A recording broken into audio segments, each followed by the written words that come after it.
She claims the Tory party's disastrous kamikaze budget that triggered chaos for millions was, her words, the happiest moment of her premiership. We've got a billionaire Prime Minister and a billionaire Prime Minister, both of whose families have used schemes to avoid millions of pounds of tax, smearing a working-class woman.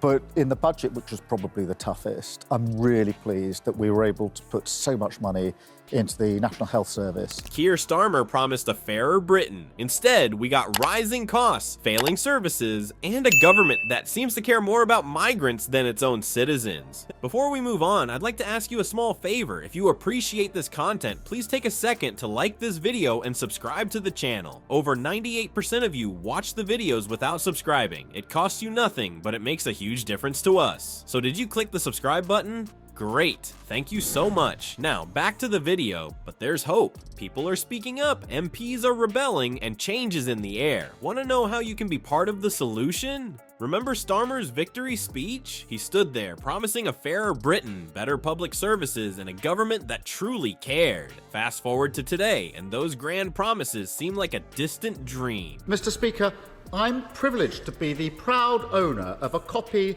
of the former Prime Minister's new book. It's a rare, unsigned copy.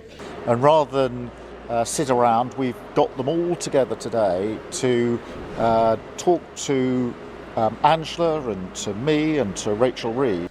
But in the budget, which was probably the toughest, I'm really pleased that we were able to put so much money into the National Health Service.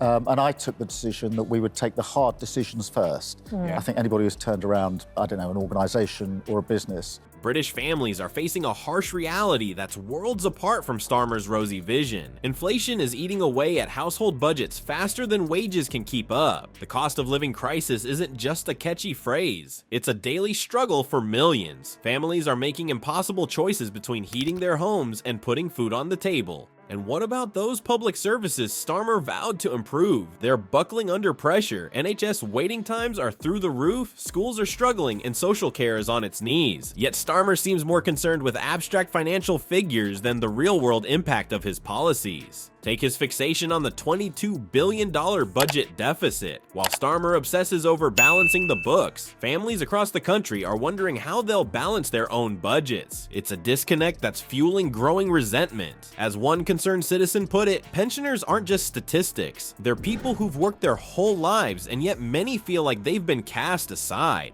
We've got a billionaire Prime Minister and a billionaire Prime Minister, both of whose families have used schemes to avoid millions of pounds of tax, smearing a working-class woman. Really going to turn something around, you have to do the hard yards up front. Don't look at a tough decision and then leave it for a year or two. So we're doing the tough stuff. We will continue to work, as we have done in the 4 months in government, on issues of security, our economy and global conflict. I think today is an answer to that question in a way, because here we are 10 days past the mayoral election.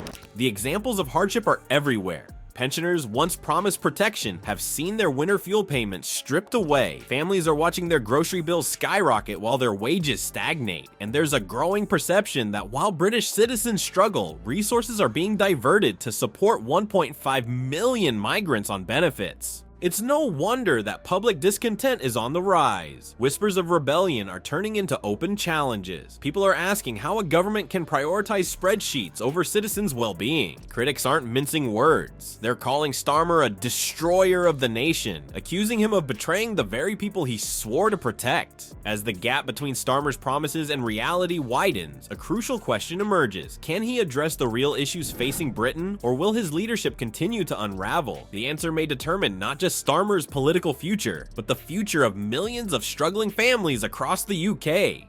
While Starmer's promises crumble, Labour's grip on public trust is slipping away at an alarming rate. Once reliable Labour strongholds are turning their backs on the party, exposing a growing chasm between Starmer's leadership and the people he claims to represent. But it's not just the public losing faith. Starmer's own MPs are in open revolt. The rebellion within Labour's ranks has reached a boiling point. MPs are brazenly defying party policies, voting against Starmer's directives in numbers that would have been unthinkable just months to go. This isn't your run-of-the-mill political disagreement. It's a full-scale mutiny. Labour insiders whisper of a party torn apart, with many feeling Starmer has abandoned the core values that once defined Labour.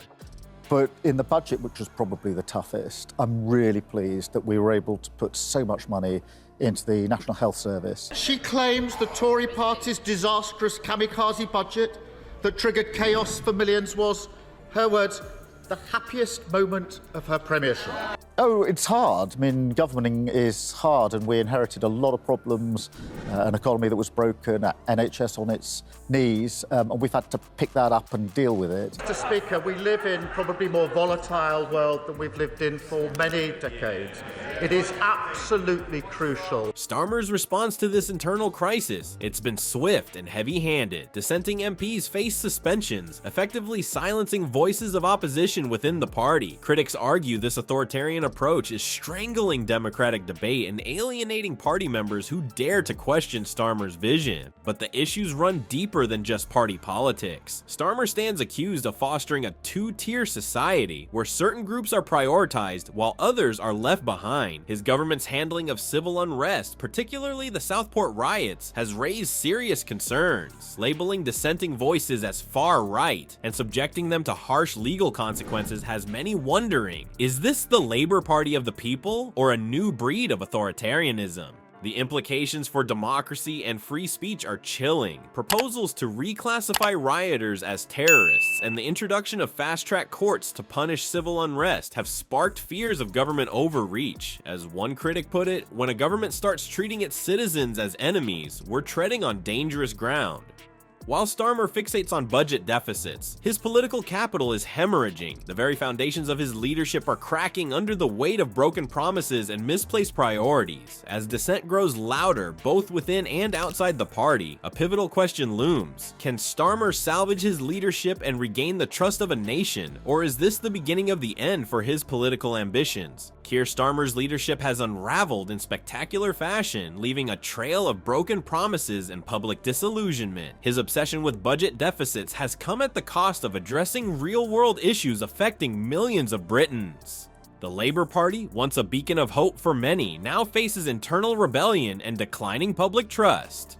As one political commentator noted, the trust gap between Starmer and the public is widening, and when trust erodes, so does leadership. This begs the question, can Starmer salvage his political career and regain the confidence of a nation, or is British politics heading for a seismic shift? In these turbulent times, it's crucial for every citizen to stay informed and engaged. Follow reputable news sources like The Independent, The Telegraph, and BBC News to keep abreast of political developments. Your voice and your vote have never been more important in shaping the future of Britain.